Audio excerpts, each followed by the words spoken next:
only appears in the Gospel of Matthew.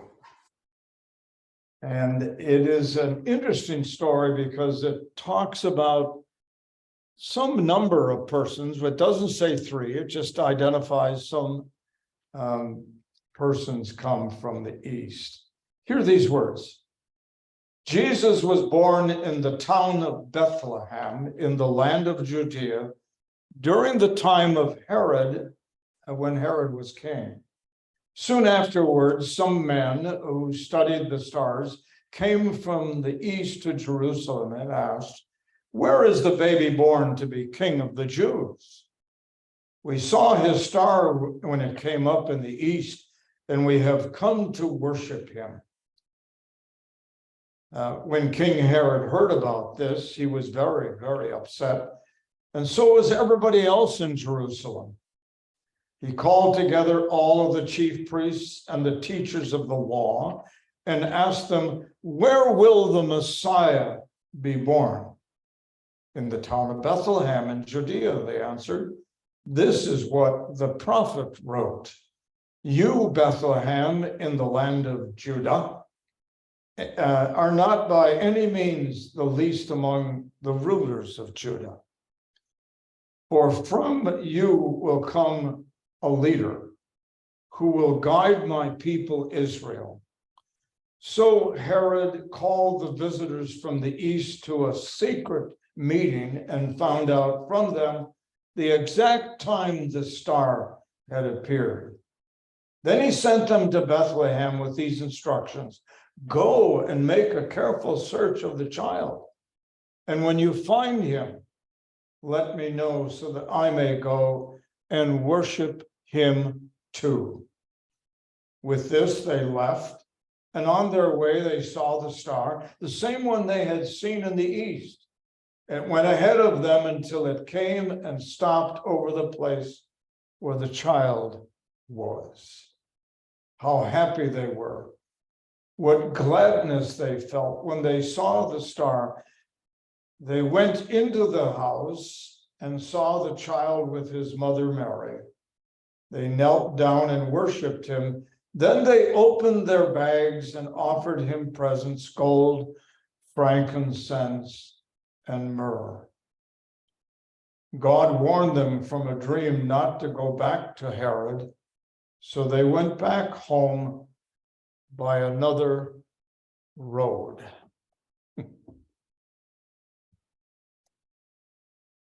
Some time ago, I read an article about the secrets of longevity. I'm fascinated by those articles, and oftentimes will click on them and begin to read them. The list of ways that a person might experience longevity included the basics. You need to be born with good genetics. Secondly, you need to have a positive social connection, be it with a partner, your wife, your family, neighbors, and friends. You need to keep your brain active. You need to feed your spirit. And that means, broadly speaking, not only in terms of regular prayer and worship, but it means being in touch with music, art, and the wonders of nature that are part of the world in which we live.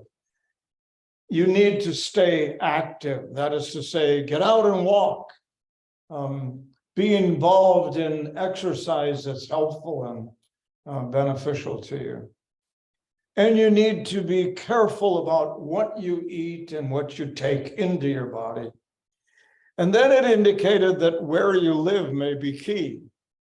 And not only should we all be moving perhaps to a Polynesian island or one of those Sicilian islands in the Gulf of, or in the Mediterranean. But obviously in our world, it's really dangerous to live in any number of places in the world. There was one more item on the list that I found fascinating, and it came from a number of people who had had long lives. And that item was Plan to do something that will take you 5 years to complete. And then do that every year. And so plan well beyond what might be your life expectancy. Now, you know that I'll be turning 85 in February. My longevity, according to the current statistics, and all of us, that longevity dropped as a result of COVID and other difficulties that have occurred over the course of the last couple of years. I'm probably 10 years beyond what might be my predicted longevity. But I'm planning for more than 5. I'm planning for 10 or 15 years beyond where I'm at. And if you'll have me, we'll continue to have a relationship together. There are some examples of people who have made exceptional activities during the course of their elder life, and oftentimes their elder life beyond the point of where they should have lived. Joyce DeFaw, that's a real person. Just recently, I saw that she had graduated from college at the age of 90. In 1951, she entered the Northern Illinois University and to begin a degree in home economics, which was not at all uncommon in 1951. And she completed a number of years of course, and then she met a fellow in a church worship service. And they ended up getting married, and she dropped out of college. Her husband died after they had been married for a number of years. They had had 3 children. She remarried, and that husband died too, but they had had 9 more children, 2 sets of twins.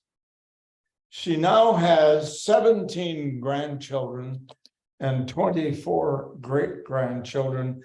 And at the age of 90, she's holding her diploma, a diploma that she was given by the Northern Illinois University in a bachelor's degree in general studies. Now, that's planning ahead.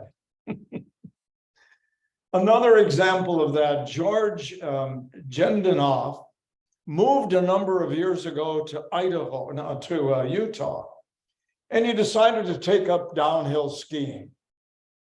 He skied right up until he was 103. 103. He did quit because he thought it was probably wise. He now is 105 and still going strong. You may remember Anne Mary Robertson Moses, affectionately referred to as Grandma Moses. She began painting at the age of 79. And she lived to be 101. And she continued painting all through those elder years. Portraits done as a postage stamp. Now, there is a goal that is exceptional. Her last painting was recently sold for $1.2 million. Now, that's planning ahead, and that's endorsing the future. I happen to believe in the future. And I believe in not back to the future, as is often we see in that movie where the young man is convinced by this nerdy guy who can send him back to when he was in high school or back to some other time, back to the future. We are not going to be thinking about back to the future. We're going to be thinking forward to the future. And this church has been doing that for some time. The wonderful thing about this congregation is that you've been through some difficult times. And at no point during that time did you decide, that's it, we're folding, we're closing, We're going to just abandon who we are as a Methodist or United Methodist Church. We have moved in this congregation from pain to health, from desperation to hope. We have moved from division to unity, from talk of closure to talk of becoming more of vibrant life. And we are that now. And so I am urging us to be thinking in the future, to embrace the future. You know, the story of the shepherds is a story of the future. They came because they were encouraged to come and meet the person who would one day save their nation. That was a future thought. It was something that would happen along the way. But meet a child. You can tell me this child is going to know, this child will grow to become your King of Kings, your Lord of Lords. They left their flock. They went to the place where Jesus was born, and they affirmed him as their king. They were filled with joy. They had embraced the future in this Christ child. However number of wise men, magi, kings, philosophers, theologians, however number of persons who believe that somehow this star could lead them to a new discovery, a discovery they knew something about because they'd read the prophecies from the Old Testament and they knew that there was going to be a Messiah born, and somehow they knew that that star would lead them there. It would take time to get there. The hymn points out over, all kinds of terrain. They traveled following the star, and they found this child. And that child then became for them hope, a vision of the future, the possibilities of living life under the leadership of this King of Kings, this Lord of Lords. We will receive communion. And Jesus was not one who said, it's all over when I die. He said, I want you to remember that this communion, my body and my blood will be broken and shed for you and for all of the world. And remember, whenever you do this, who I am, which is so powerfully a statement of the future that God understood that we would live. The idea that Jesus would pray in his prayer, may your kingdom come here on earth as it is in heaven. With all of its wonder, with all of its justice, with all of its compassion, with all of its sensitivity for the needs of people, for all of its love, and for all of its willingness to give of itself. The future indeed is proclaimed through the Lord's Supper. Do this as oft as you drink this, as oft as you eat this, of who I am. This congregation has been for me a treat because of your vibrance, your aliveness, your openness to excitement and joy, your wonder and your beauty as you think about the possibilities of how we can minister in this community, but are willing to take challenges to minister beyond this community as well. This congregation, when I was here a number of years ago, was healthy and strong, and it stayed that way. And then there were times when things came apart and came unglued. It's not uncommon in groups like the church and service clubs and any other social group that we have in a community. But this is different.